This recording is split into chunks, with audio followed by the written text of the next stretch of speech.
Ya, saya singkat saja barangkali paparannya dari GKIA akan saya lebih percepat supaya kita lebih banyak waktu untuk diskusi. Bisa tolong paparannya, please. Paparan yang kedua, karena ini adalah lebih banyak masukan-masukan tentang apa yang kita tangkap dari masyarakat. Next please, silahkan berikutnya. Paparan GKIA, situasi terkait dengan MBG dan rekomendasi. Next please. Nah, GKIA adalah suatu koalisi masyarakat sipil Indonesia. Kalau Anda ingin memperkenalkan diri, barangkali nanti ada waktunya. Next, lalu kemudian berikutnya, ini adalah anggota GKIA, siapa saja dari kami. Next please. Nah, yang menarik adalah ini yang saya capture dari direct message. Kebetulan akun saya 1,2 M followernya. Lalu kemudian mereka itu mengeluhkan, ini lucunya bukan main ya. Jadi kalau Anda mau baca, this is very entertaining tapi menyedihkan juga. Di sekolahku tiap hari Kamis dibagikan roti, susu kotak sama telur. Ya, lalu kemudian anakku pernah muntaber gara-gara susu. Tidak banyak orang yang tahu bahwa etnik Melayu itu 80% itu intoleran laktosa, termasuk saya. Ya, jadi Anda bisa bayangkan bahwa menurut Permenkes tahun 2014, udah 11 tahun loh. Ya, Permenkes nomor 41 2014 bisa dicatat, bisa dicari dokumennya. Kita itu udah keluar dari 4 sehat 5 sempurna. Saya nggak tahu apakah anggota dewan yang terhormat masih tahu itu, bahwa kita udah lewat dari 4 sehat 5 sempurna. So, susu adalah bagian dari protein hewan yang tidak penting banget. Selama di situ ada telur, ada ikan, ada daging, negara kita kurang apa lagi? Ya, jadi kita tidak mungkin mengkonsumsi susu sebagai bangsa Melayu begitu loh ya. Akhirnya ada yang mencret. Lalu kemudian di Depok ada ayam masih mentah, ya kan? Lalu kemudian ada lagi selama di kampungku juga pernah ada belatung seperti yang tadi udah diungkapkan oleh Cisdi. Next please. Nah, ini ada beberapa lagi keluhan berikutnya. Mohon maaf. Ya. Ini adalah bukti nyata dari susu yang dibagi. Anda bisa tahu bahwa publik kita tuh udah pinter, publik kita udah pinter banget. Yang dibagi ini bukan susu, ini adalah minuman bergula dan ada tulisannya tidak cocok untuk bayi sampai usia 12 bulan. Bahkan perlu saya tambahkan ada yang menu kering yang diberikan kacang sukro. Itu kan gak masuk di akal sama sekali gitu loh. Dan kacang sukro juga ada tulisannya karena mengandung aspartam. Tidak cocok untuk balita dan ibu hamil dan dibagikan. Anak sudah makan ayam goreng tapi diturunkan menjadi sufor dan bubur instan. Ya bayangin anaknya udah umur berapa itu, udah 1 tahun lebih ya. Tapi lalu kemudian dibagi-bagi MBG-nya dalam bentuk bubur instan. Ini kan penurunan dekadensi ya, suatu ketatanan pemberian makan bayi dan anak. Next please. Jadi banyak sekali publik yang udah pinter ya. Nah akhirnya ada orang yang merasa bersalah karena jadi sering buang makanan ya. Bahkan ada yang terakhir anaknya masuk IGD karena mual dan muntah ya kan. Next please. Jadi ini bukan main-main sebetulnya. Next. Nah, yang menarik adalah kita sebetulnya sudah punya dokumen dari BGN sendiri, di mana disebutkan di dalam dokumen BGN tentang panduannya adalah edukasi pangan dan gizi diberikan oleh Kedeputian Bidang Promosi dan Kerjasama dan seterusnya. Tetapi pertanyaannya kalau kita bagi makanan di sekolah, di posyandu itu diberi nggak edukasi itu? Enggak. Ya, bahkan kalau ada orang yang nanya selalu dibungkam. Udah nggak usah banyak nanya, dikasih aja bagus, bersyukur napa? Next please. Ya. Nah, ini yang menarik. Kalau dikatakan meningkatkan UMKM, apakah UMKM yang diberdayakan adalah yang seperti ini, yang jualan makanan instan, yang jualan frozen food. Ya, kita tuh belum pernah tahu data-datanya bahwa ternyata yang diuntungkan adalah nelayan, petani, ya peternak kita belum lihat gitu loh. Jadi yang diuntungkan adalah orang, mereka alhamdulillah banget. Dan sekarang mereka galak banget kalau dibilang MBG itu mau dihentikan. Karena mereka mengatakan kalian jahat MBG dihentikan. Itu namanya menghentikan kita punya mata pencaharian sekarang. Sekarang jadi seperti buah si malakama. Jadi di antara masyarakat sendiri sekarang sudah dibenturkan menjadi 2 kubu. Kubu yang mengatakan bahwa dia untung karena dagangannya laku padahal dagangannya gak sehat. Di sisi yang lain ada masyarakat yang menginginkan tolong dong kalau beri MBG yang sehat dong buat kami. Next please, silakan berikutnya. Nah ini yang menarik sekali. Sebetulnya sudah ada konektivitas antara Kementerian Kesehatan dengan BGN. Ya BGN itu sendiri sudah mengatakan dalam dokumennya bahwa telah ditetapkan oleh Kementerian Kesehatan konsep-konsep pemberian makanan bergizi. Ya, dan ini Kementerian Kesehatan sudah memberikan dokumen masukan sejak Desember 2024. Next please. Nah, tetapi yang menarik adalah BGN sendiri juga mengatakan bahwa edukasi diberikan oleh kedeputian, tetapi sampai hari ini tidak.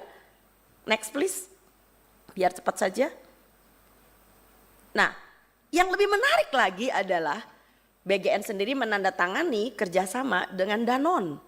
Kita tahu banget Danone itu adalah salah satu perusahaan susu formula. Next please. Dan akhirnya karena penandatanganan tersebut, ini juga tadi yang sudah dikeluarkan oleh CISDI, maka BGN sendiri melanggar undang-undang yang kita buat, peraturan pemerintah, ya, karena akhirnya mereka memberikan paket MBG yaitu formula, biskuit balita, ya, dan formula lanjutan, yang mana bangsa kita tidak butuh formula, bangsa kita butuh edukasi, anak bisa menyusu dengan baik sampai dengan insya Allah 2 tahun. Anak kita mempunyai MPASI, makanan pendamping ASI karena orang tuanya pinter. Next please. Dan pemerintah dalam hal ini Kementerian Kesehatan sudah punya poster segede gaban kayak begini. Bahwa ternyata bayi usia 6-8 bulan itu ASI masih 70%. Begitu dia besar sedikit 9-11 bulan ASI memang tinggal 50%. Tapi lihat tingkatan makanannya ditambah. Next please. Begitu anak ini sudah tahu 1 tahun, maka ASI tinggal 30%. Bukan dijejelin susu formula, bukan dijejelin susu manis. Karena dia harus lebih banyak makan. Karena 70% asupannya adalah dari makanan. Dan lihat ketika usia 2 tahun. Usia 2 tahun udah gak ada gelas susu di situ. Karena giginya sudah komplit. Kedua, karena dia sudah makan, full makan. Jadi bukan karena hal-hal tertentu maka anak-anak ini lalu diberikan kemasan. Bahkan produsen susu formula sendiri sudah menulis di kerdusnya, ASI adalah yang terbaik. Kenapa nggak dibaca? Ya, jadi saya tidak mau BGN itu lalu membenturkan dengan konsep-konsep PMBA yang memang sudah ada. Dan kami para nakes juga termasuk teman-teman bidan dan teman-teman promkes, tenaga pelaksana gizi di lapangan dan para perawat, itu kita sudah mati-matian mengajar masyarakat selama 80 tahun kita merdeka. Dan sekarang dihabiskan hanya karena supaya produk-produk instan ini merajalela. Next please. Nah, kurang apalagi Kemenkes sudah memberikan buku saku panduan kepada Posyandu. Posyandu memberikan ada 2. Yang pertama adalah pemberian makanan tambahan yang sifatnya penyuluhan yang tiap bulan. Barangkali Bapak Ibu tahu yang tiap bulan penimbangan dapat telur, dapat bubur kacang hijau. Dan sekarang sudah ditegaskan PMT penyuluhan yang disarankan apa, yang tidak disarankan apa. Yang tidak disarankan termasuk biskuit dan aneka nanana dan sebagainya. Dan yang disarankan adalah protein yang kaya dengan protein hewani terutama dibuat secara lokal. Next please. Nah, bahkan sudah diberikan contoh resep makanan tambahan penyuluhan. Dan bagi anak-anak yang mempunyai gangguan gizi, terutama gizi kurang, berat badan tidak naik, Kementerian Kesehatan melalui Posyandu sudah punya namanya PMT pemulihan. Yang diberikan selama 28 hari, bahkan ada yang 90 hari. Mengikuti panduan seperti yang sudah ada.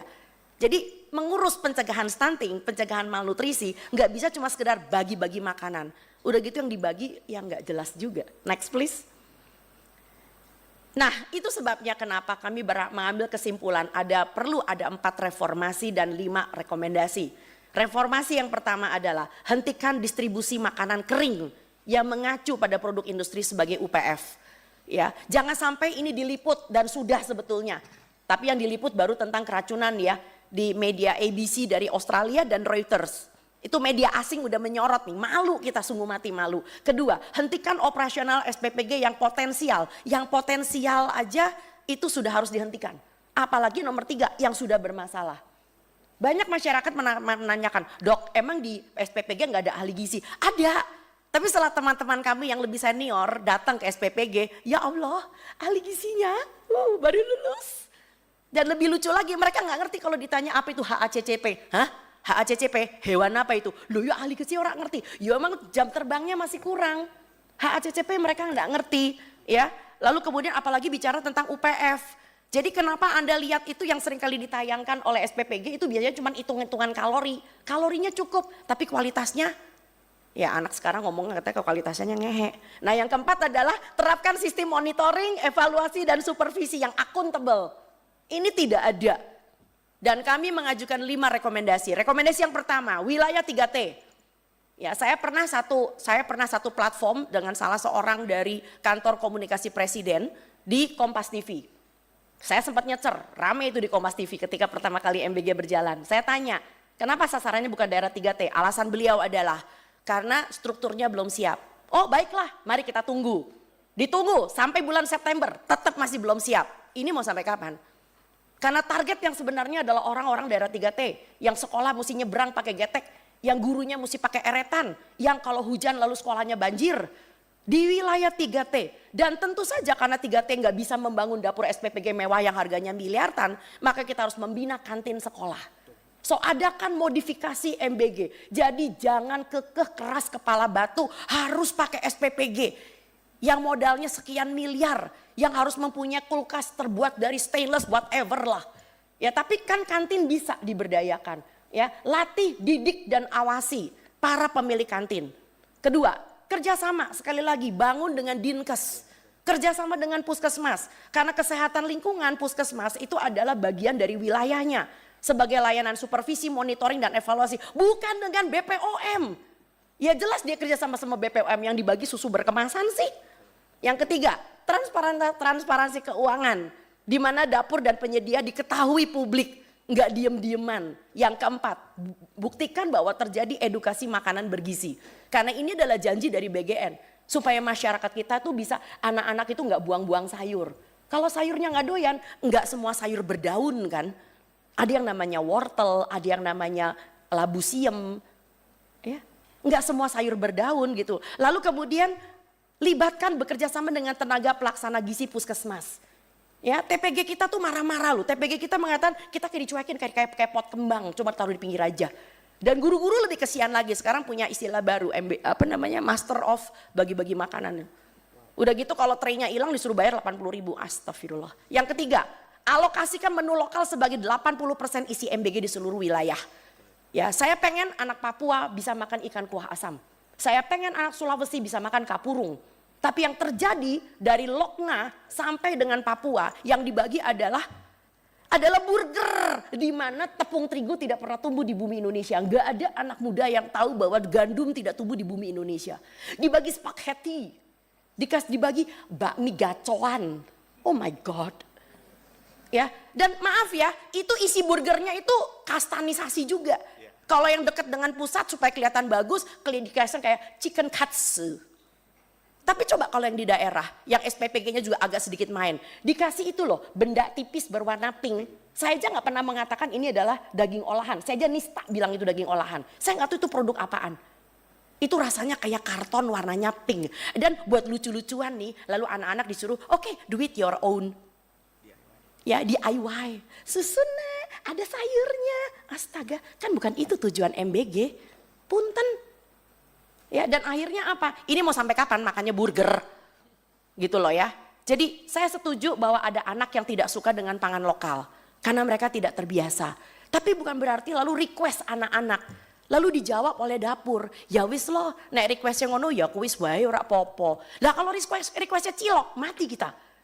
Boleh gak ciloknya dimodif menjadi bakso ikan? Itu kan kalau ininya cerdas kan bisa jalan gitu loh. Ya tapi mau ngomong apa kalau SPPG-nya ditekan? Mau ngomong apa kalau SPPG-nya isinya adalah ahli gizi yang begitulah, you know. Punten, saya rasa ini saja dari kami. Kita kembalikan kepada Pak Pimpinan. Terima kasih Pak Charles. Terima kasih Ibu